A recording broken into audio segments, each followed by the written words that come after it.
Bill present parliamentary ஸ்ட்ரென்த்ல pass ஆகி 3 வருஷம் ஆச்சு. இது நிறைய பேர் மறந்துட்டீங்கன்னு நினைக்கிறேன். இப்போ கொண்டாந்துக்கிற வெறும் அமெண்ட்மெண்ட்ஸ் தான். விமென்ஸ் ரிசர்வேஷன் பில்ல அவ்வளவு அக்கறை இருக்கிற அனைத்து கட்சிக்காரர்களும் ஏன் இது வரைக்கும் அதை வந்து இம்ப்ளிமெண்ட் பண்ணல? உங்க கட்சிக்குள்ளே இம்ப்ளிமெண்ட் பண்ணிருக்கலாம். உங்க கட்சியில கொடுக்குற எம்எல்ஏ சீட் எம்பி சீட்லயே விமென்ஸ்க்கு அதிகமான ரெப்ரசன்டேஷன் கொடுத்திருக்கலாம். ஏன் கொடுக்கல? அப்ப இதெல்லாமே வந்து ஜஸ்ட் கண் துடைப்பு. இப்போ பிஜேபி கொண்டாந்துருக்கிறது வந்து அடுத்த எலெக்ஷனுக்கான வித்தை.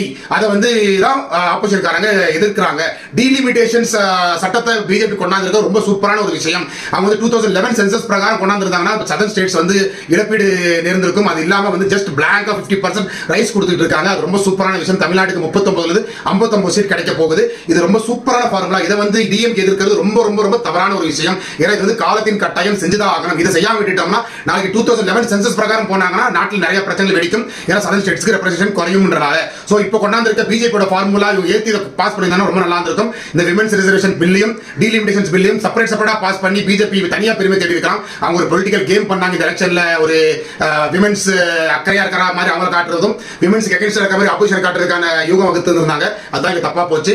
இதான் என்னோட கருத்து, என்னோட பிரசன்டேஷன். நன்றி, வணக்கம்.